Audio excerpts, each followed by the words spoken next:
Buda de na ewudie anase wuwo ekosopa na so na Kumasi de na ejina ho yie pa ye de be fie nuaba ahenkan so ni wu a wowu ye na eya na ewuo ne ye hwehwe mu ana ye ne houseboy ene ye kun no de be mo aba brantie bi otwitwa ne nana jese sikasam ti otwitwa na jese Kumasi de ewudie no ekoso ye de ba ye nuaba ma Budo a brantie oso na wasisu a wo peni sika fefefe de ye ono ankasa na japade na ye say sroni oben anase sroni a sroni oben ana sroni oben anasa abua bi beka wa na efruntuma na tese Budo na danfo ne koba na wutie Budo nkoma ne bo ebia maton sase wo ha mepese mi si dan we mepese mi yewe na ye na danfo no eya nti ope kwan bi so pa baba wa bi e ma obo baba wa ne pa ma ne kokun ma hwehwem chese ye Budo adanfo no na wokun na ye de sa update no ebra na esi hwehwem chese sa adanfo na wokun Budo anaso oji Budo enkwa free ni nsem no sa bre wono nso ya tro rest in peace e de na boban ho wono nso waye se nyame dia wono nso watu anananom e won se do na se Budo saman so ene nani edi a wabefa na danfo ekodia ano ode na ye sofo a eye Budo eyi ase okoye awufusum edi ma Budo no nanum nsem a wo kan ye fa eye Budo adamfo no ho no so ye nkotie sofo nanum nsem emra sesia. You will reap what you sow. God bless each and everyone watching me live. Everybody Israel. Me from a prophet Evans Owusu upon senior anointed one. Tie. Me wo say enne amapa me ba bi frame o US. Also therefore nipa na okun Budo no abante na last year ye tutu nani edutwa ne ho aye kunu ne dem no. Nya me nua Budo. Last year nipa na oye ne obo pa me ye ne sa no ye fe ne JJ. Enno mo se wawu odaya wanso no ankasa kunu ho tie me na me ye awufuso ma Budo na bade fam so hyenko bebre na nyame tumi na ho de abam tie nipa o wiase ya jibibidi e o se bi o wiase Bible say bone beku boneafo na de otan oti nini na obebre yanko he video no mera satan na me kanya me asa me ye awufuso no me Budo no empanifu bebre nipa be de ho de ona ba yi na se yanko he video na yanko that's what the time after less than 21 days now for the put a year ma empire no so madam ma akwatse no so ma na me sumu nya de ehia odofo ade bia wo ye bia kan hu se that be hu aten wakun unua onya wo hwe wani bre no so se ni sika bia ba eto ko jibi na ofo ni pa bi so am yaku no ene wo na wawu no odofo mama enya sika ni bre mama yenyai ani bre ye de tan ye nua abra onya wo hwe oni bre hu nua no obo pa mi koku na awie ne be wie wo sei na hwe sa de no meti nusu no na me re like ade be sema kuma mu ade nti ni pa ye sa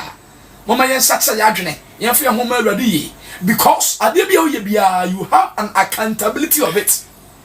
Bible so do otu na mena na obetom otu owu na ma Budo ena wo na wawu on ne picture na da se ne picture na da se ono ne picture na da ada na wo ye sa wa wu nipa wati me bopa me tutu nani enne wo so na wawu no na nyankopɔ betua waka biem obetua waka sa tua waka abara Budo onya wo hwe na wo fa akwati kwa so gele kra furu nsam na wono no di akwasi Budo awuo no ayi akwasi Budo na da pa eno no wane ne bokosua tafre night club rich ebe ye free sisi amame kabi mama na da fo no a wane ne bokosua ene tafre na ofri eye akwasi Budo yifi a obeka mfie mako enan ansana waduru ba bi akrache no ete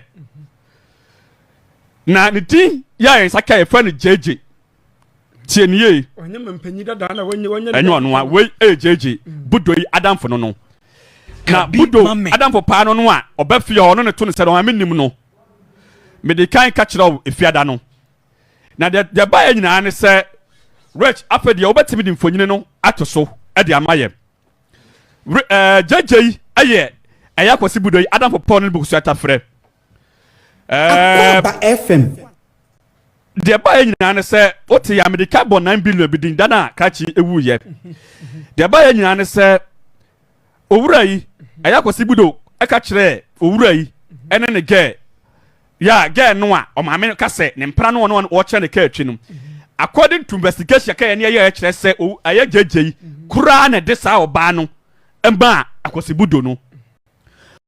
oka kire jeje se ka ya wo gina ho na ba panika se aye akwasi Budo no ka ba ko an waton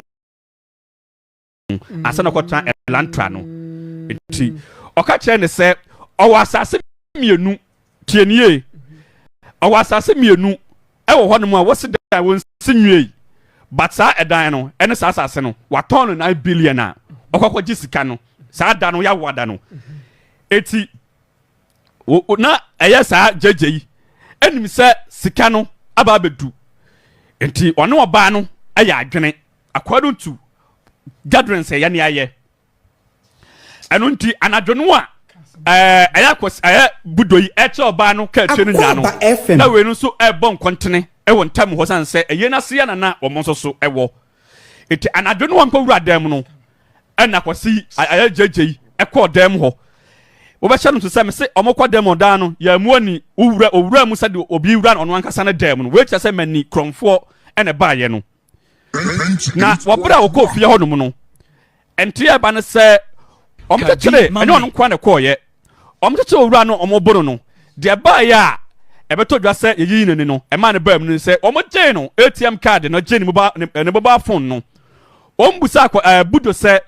mobile money pin code no ayesai Budo se on kire wo ATM card ayesai Budo se on kire eno ene ko ba sa won kire de a ene ye de se kan ebebo ana ebetwawo akwaya se me na Alleg tiyi na Alleg me bon ntan ha se mekunu ebe ye de so ba jatum se ebia meti mekunu eti Budo yi ene omo twenso a eno ene duru ba bi no na Budo hu sa ka chi ya oda so ene ne nkofo ani abre eti omo de se kan cha ene ni asese no eho ene ye se obo password ne ba ko e de ma no ATM de no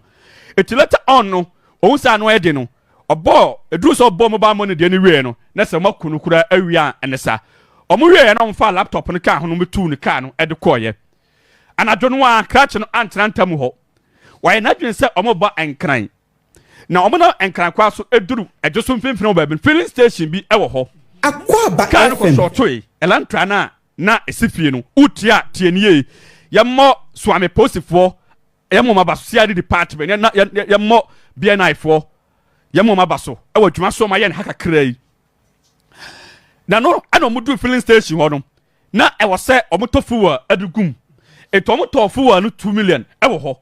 na sika pa enu omo ho enta wo se omo transfer sika free Budo phone no so e de mobile money wura no